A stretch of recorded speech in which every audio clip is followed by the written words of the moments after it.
Hey guys, my name's Joseph and this is my college car.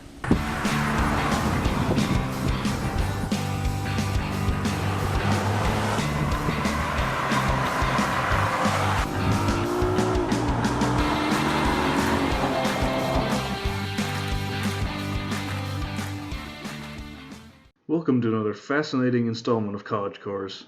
This is a 2012 Ford Fusion SEL that belongs to my friend Joseph. He bought it as his transportation to and from Tennessee Tech, and I guess it serves that purpose well, getting around 30 miles a gallon on the highway. This Fusion is equipped with Mazda's 2.5-liter Duratec 4-cylinder, making 175 horsepower and 172 pound-feet of torque. Power is shoved through a Ford 6-speed automatic transmission out to the front wheels. Oh, those are custom wheels. The Fusion definitely isn't my first choice of a car to put custom wheels on, but this is the way Joseph bought the car, and I do think they look much better than the stock choices. The SEL package added standard leather interior, power front seats, and a much maligned Ford Sync. Weighing in at approximately 3,300 pounds, the Fusion gets to 60 in 8 seconds. Not a rocket ship, but faster than I would have thought.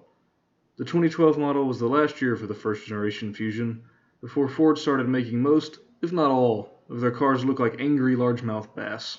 Before this, the owner drove a first-gen Mazda RX-8. The enthusiast in me cringes at the prospect of getting rid of a performance car for a family sedan before having a family, but for him it made sense. The complexities of the Wankel rotary engine were more of a nuisance than anything for him, as they probably would be for most people who aren't die-hard rotary freaks. In fact, after he traded in his RX-8 at a local used car dealer, the dealer proceeded to damage the car in some kind of way. I think they flooded it. The Fusion seems, at least to me, to have an unusual market. It is in the same segment as the ever-popular Camry, Accord, and Altima, but it's hardly ever mentioned in the same context.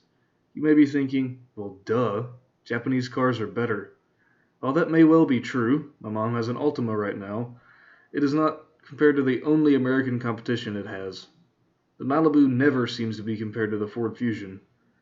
I don't even consider whatever Fiat Chrysler has on the market to be comparable, and I'm a pretty big Mopar fanboy. So that raises the question, what exactly is the Ford Fusion a fusion of? It could be a fusion of Ford and Mazda. After all, it has a Mazda power plant and a Ford transmission. It could be a fusion of markets, trying to draw buyers away from Japanese, American, and European competitors, especially now that Ford is going to make a Fusion Sport with the standard 2.7-liter EcoBoost V6, all-wheel drive, and impressive horsepower and torque numbers. The owner says that the RX-8 wasn't practical for a daily driver, which I can understand. Having to let it sit for a little while every time you get in and out would probably get old after a while. Personally, I wouldn't mind too much, but I'm also used to 60s muscle cars that take 5 minutes just to start, let alone drive. Joseph says his dream car is a Dodge Viper, something that surprised me, and I've known him for over 10 years. The Viper was a great car, though. It will be missed. The Fusion seems to be a good car. It's been in production for a decade now, with no signs of stopping, at least none that I know of. It wouldn't be my personal choice for a car, but I can see the appeal. If you're in the market for a family car or an efficient daily driver, maybe the Fusion is what you want. At least give it a thought.